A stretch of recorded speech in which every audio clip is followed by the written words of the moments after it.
Welcome back to the stall. Our favorite spot. Exactly. It's Jenilee, of course, and Cass. Nice to see you guys. you know what? You look gorgeous, even more so today and stuff. But Oh, well, I may have gotten a little work done recently. No, Yeah. you look perfect all the time. What work did you Thanks. get done? I just got 50 units of Botox pumped into my face. But I can't even move my forehead. Look. oh, maybe that is why your eyes look like so big and vibrant. Oh, thank you. But you're getting Botox at your age. They put me up full of it was $500 worth, and they just said, "Where you want it?" And I was just like, "Oh, well, like I kind of want to do a lip flip." I don't even know what a lip flip is. Ooh, come on in. Let's get down and dirty. The totally unfiltered, honest. Up to my brain. I love your brain. Stall talk. Stall talk. Y'all ready?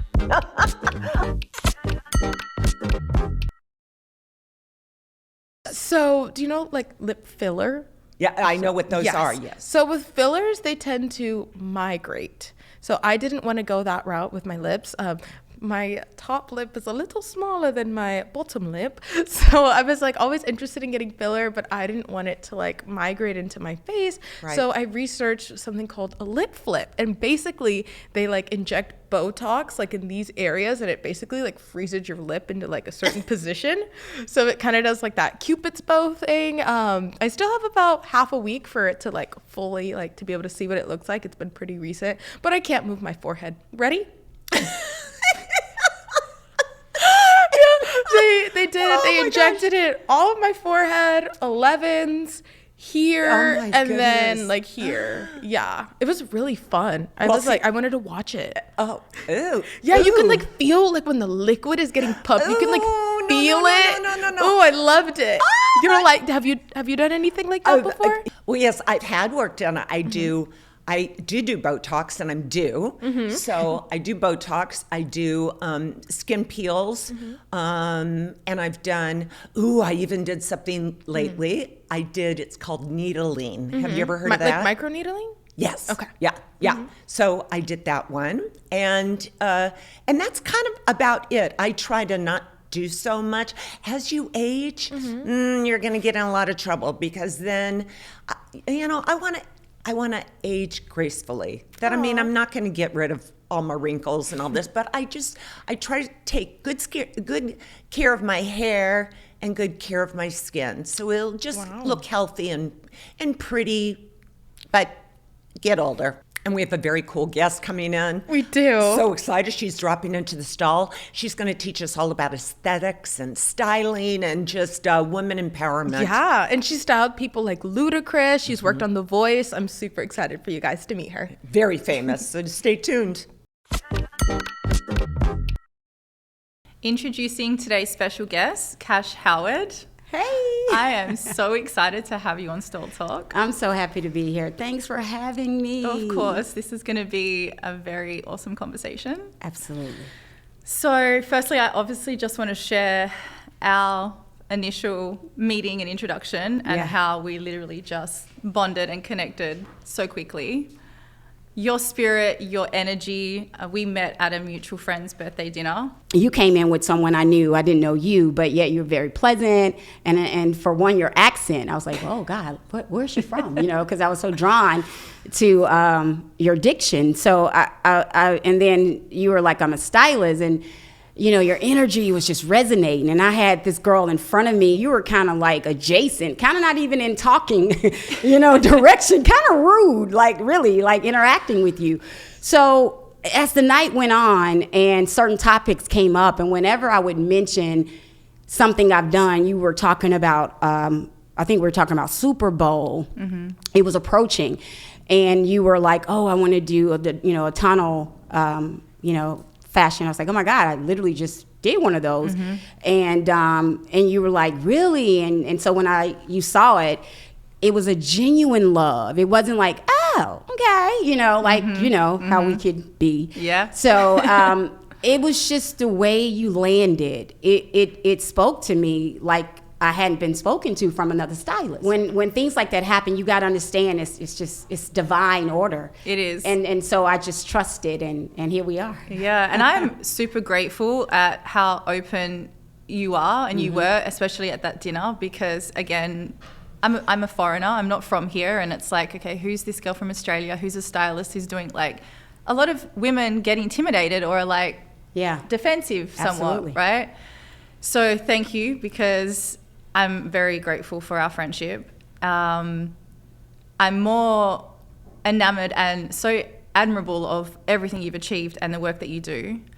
You've worked with some notable clients. You work on The Voice. Yeah.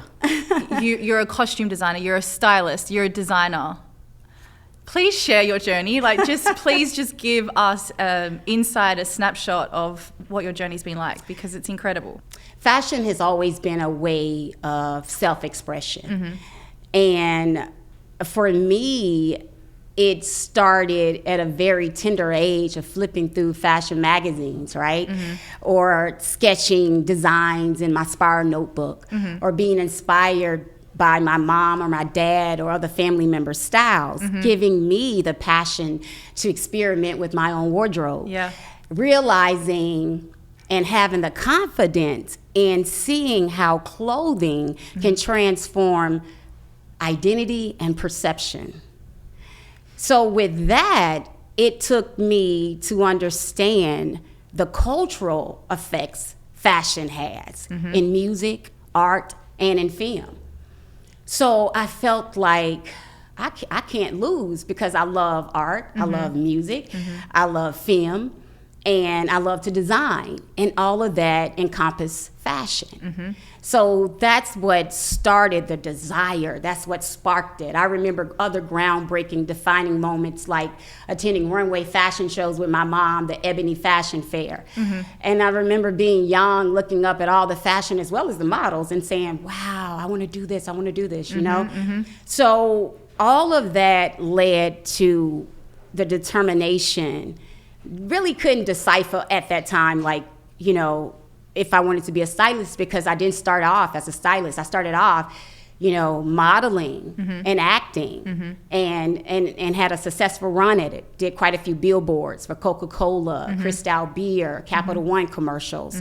So I had a really good run at being a SAG, you know, commercial actor. I did some scripted situations, but I realized more for me, I was impatient, so I didn't like the process. I more so liked the commercials and industrial work for me as an actor. And I still had the love of fashion. I remember the costume designer for the Coca-Cola billboard was dressing me, and I thought it was hideous. And I was like, gosh, you are the talent. You're not styling this, and you getting paid. Get over it. But what really happened, it was a pivotal moment for me, because I was a fashion stylist. I wasn't a costumer. Two different worlds. Completely. So and at that time, being a model, I realized, like, oh, okay, wait. And these minimalists, like, it's not about so much the bling and the deconstructing of the look. This needs to be girl next door vibes. So it brought me into that world as a model. And then it prepared me for the world I didn't even knew was ahead as a costumer. Yeah.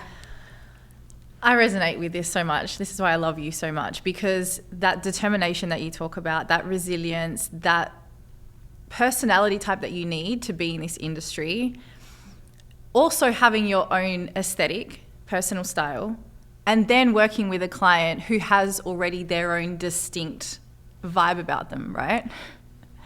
How do you stay true to your personal style, your vision, your aesthetic, whilst also maintaining their needs and what they've got in their mind? Absolutely. So I approach each project with a balance of vast research, open communication, and a very creative intuition.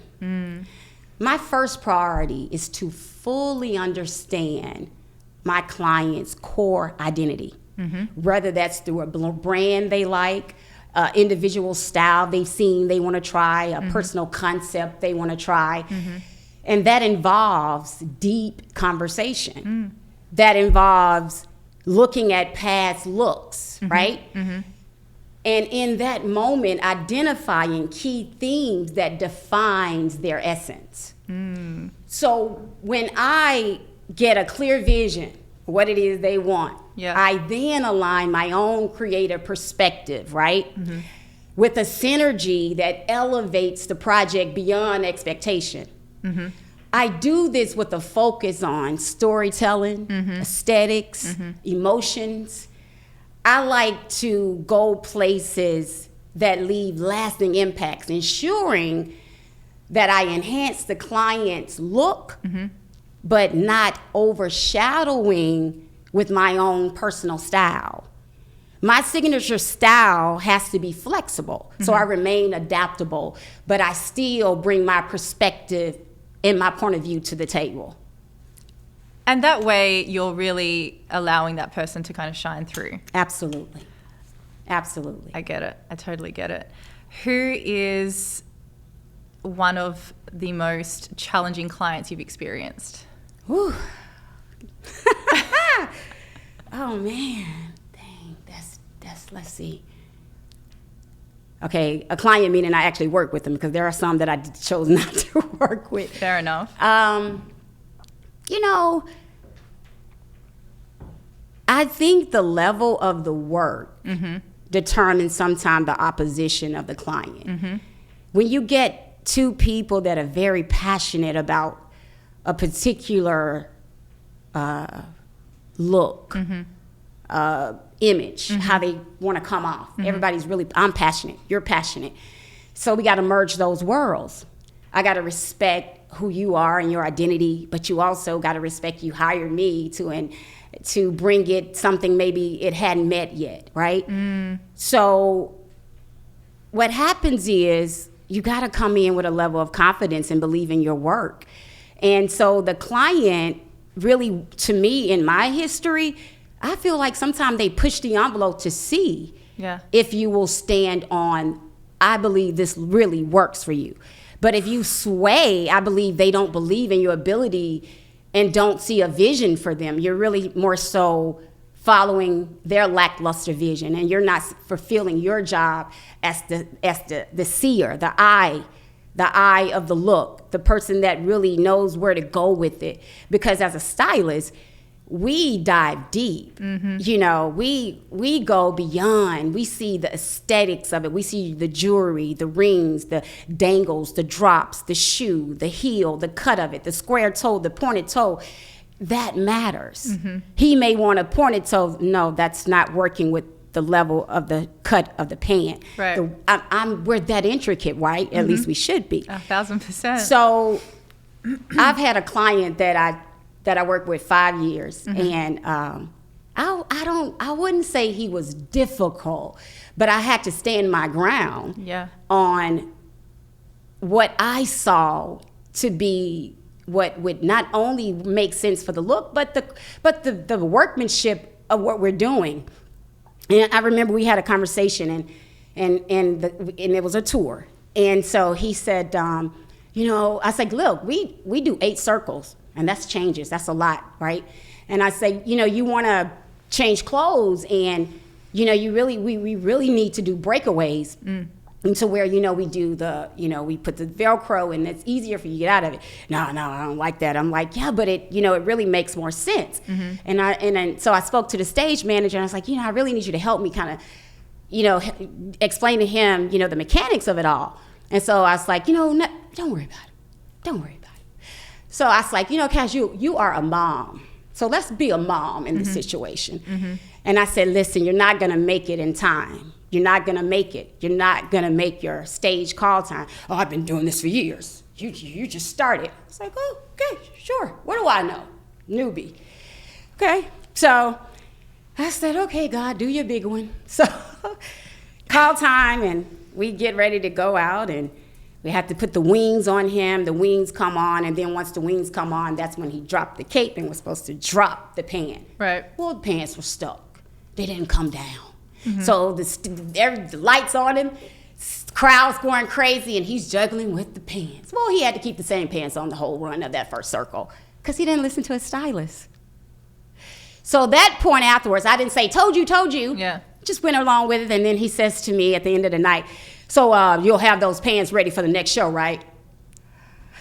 And of course doesn't want to, You know what I mean? tell you that you were right. Of course, but it's not about being right. It's about being effective. Yeah. So for me, that situation, instead of me fighting in the beginning, I wanted him to see for himself, and once he saw for himself, I got my way Yeah. on all things moving forward. But that's Yeah. the level of certainty that you need to have within your skill set, with your vision, Absolutely. with your style. And that, I think, sets you apart from being a successful stylist or not. Because if you can't handle personalities like that, you are going to sink in this industry. As a stylist, and you can identify with this, we are not just stylists. We're therapists. Literally. We are, we take on every role. We really do. So what that means for us, we have to keep educating ourselves. We have to keep learning. We have to keep putting ourselves in rooms where we learn the temperature in that room. And we learn to, maybe there are times where we need to be seen and not heard. Maybe there are times we need to be heard, and maybe there are times when we just need to be present, So it's a constant evolving career. It's a very, this career. It tests you, right? It will test the waters. Right. So you can't come in this career not knowing who you are and not having confidence. Oof, It that will gave me not chills. If you don't know who you are in this industry, forget it. And if you can't take insults and other people's opinions about not liking your work, it won't work. Don't take shit personally, You cannot. otherwise it is not going to work for you. You cannot take it personal. No. I want to ask you about how it was working with R. Kelly. The time I was with R. Kelly was at his height. Like, he was A-list artist. So Right.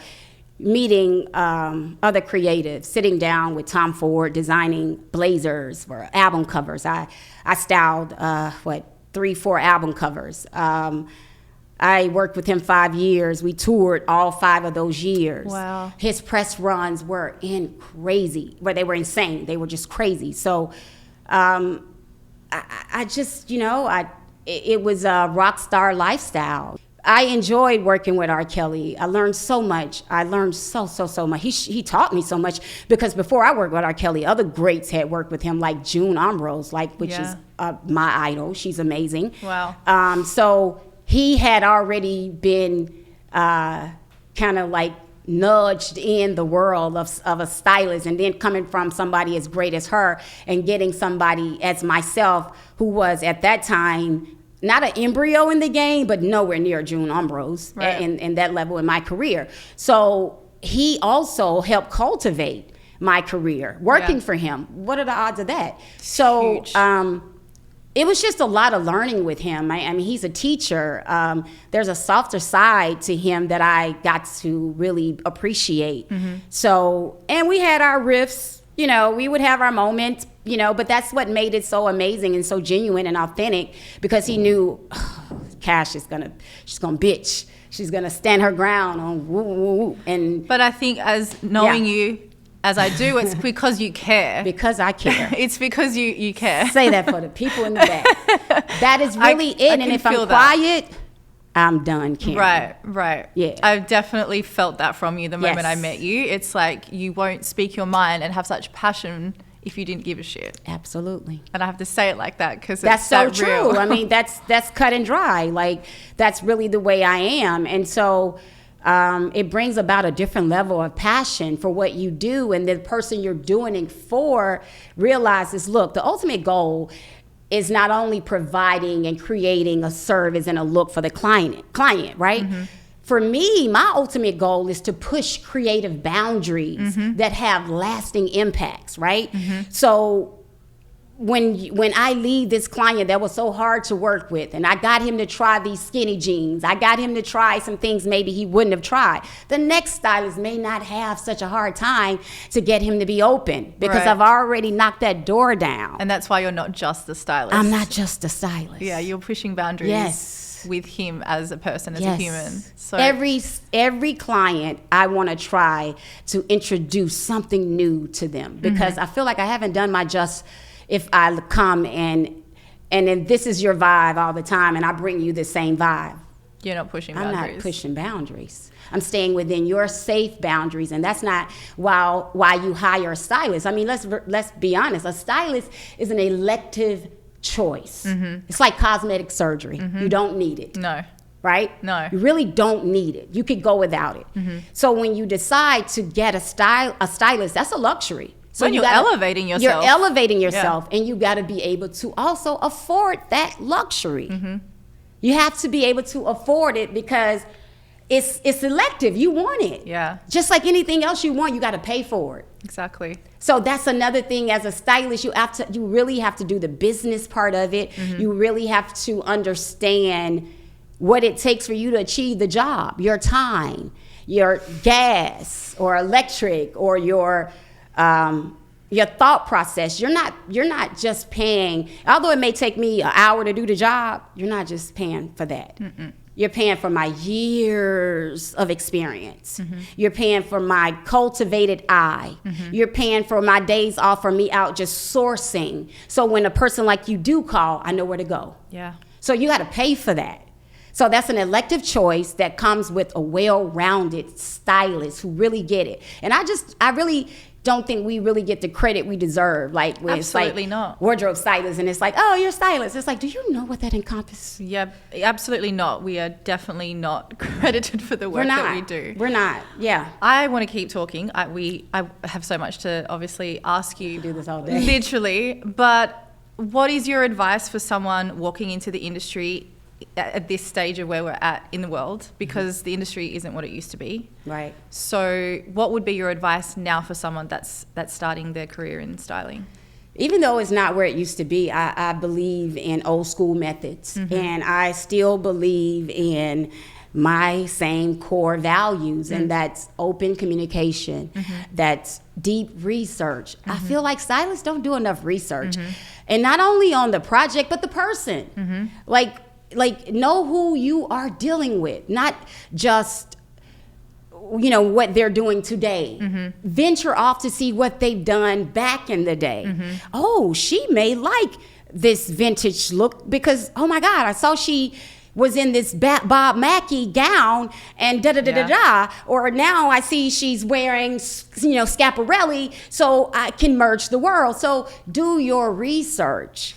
And also when you do your research, it impresses your client. Of course. Because sometimes clients, like myself, I don't want to always tell you what I've done. I'm from the world where you pass the mic. You tell me what I've done. Love that. You understand? So it's love more, it just seems more organic than I've done this and I've done that. And when people ask me that question, I sometimes cringe because I'm like, I don't want to name drop. Right. And I know that's where people give you your validation, right? Who have you styled? So when I start naming all these names and it's somehow supposed to elevate me to a certain level, no, I'm not giving you cheat codes. Right. Like, do your research if it means that much to you. Exactly. But for the person I'm working for, they have my resume, they have my spiel, they have my reel, they understand who I am. The person hiring me knows because why? They've done their research. Yeah. And I have more of allegiance with those types of people because of that. So for those that want validation, that's for parking. I'm sorry, I'm not giving you that. I'm not giving you that. I love you. Any last words? We're women and we're entrepreneurs and we have a different task at hand. So I think keep the resilience, keep the determination, and know who you are and shine and kick ass. For everyone listening, let's give a shout out to your incredible fur and leather collection that I had the pleasure of wearing when we went away. Please give us a shout out for it.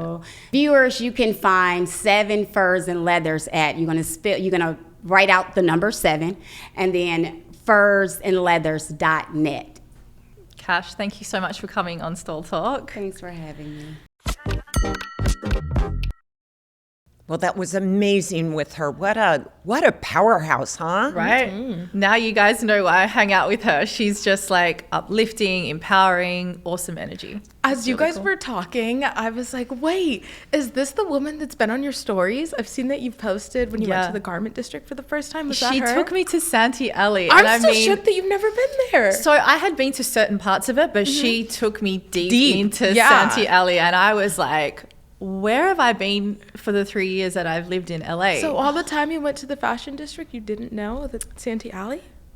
That's like the main part. I like had the heart. so I had taken clients to certain stores, but I had not gone down as far as she had taken me to. Wow. Like I'm talking, like she took me to Santee Alley. Wow. I was like, I love how you guys bounce off each other. yeah, it's a really cool energy. So she's really close with her mom too, and I don't know. I think she probably keeps some healthy relationships around her, right? Like you. Definitely, yeah, and I think it's important, especially in our industry, because it can be quite superficial and quite, surface level when you're at certain events. But I think there's a depth about her, and I think that's why her and I connect so deeply, is because, yeah, there's a lot of substance, there's a lot of heart, there's a lot of genuine care, and I just think being in this industry, it's super important to stay grounded and humble.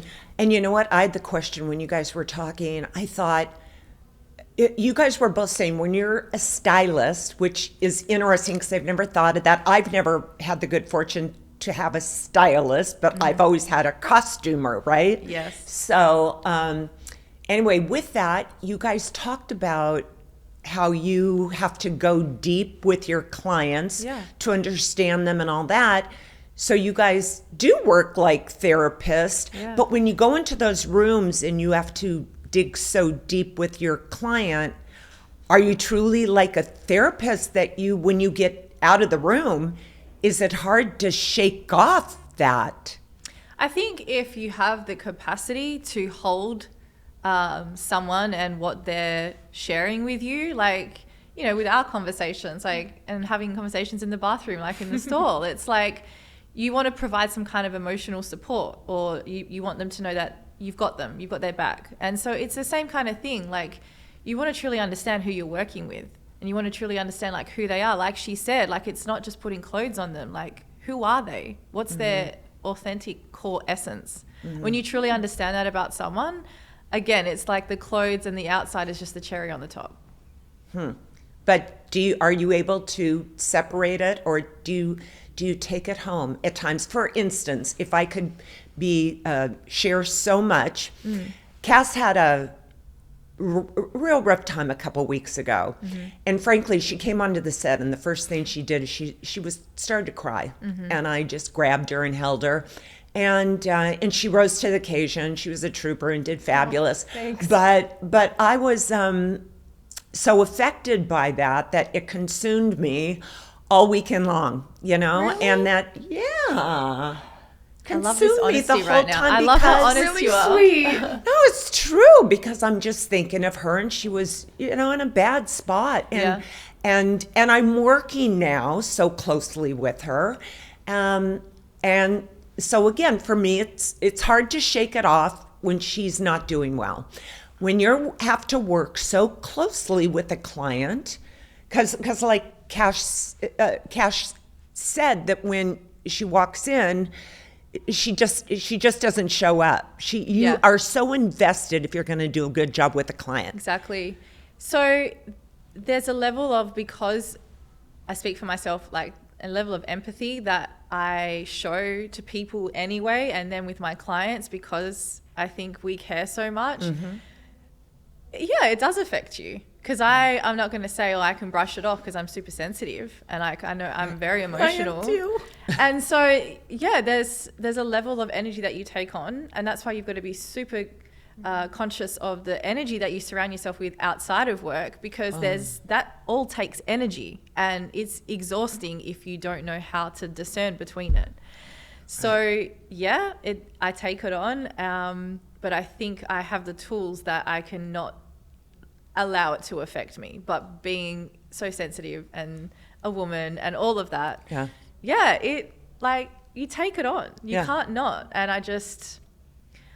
So maybe it's about all walks of life, really, that no matter what we're doing, if we surround ourselves with healthy, like I even said, I'm very stringent about, I do not allow to have toxicity in my life. Yeah. So if something is toxic, I'm a really good one that I just say, nope, Yeah.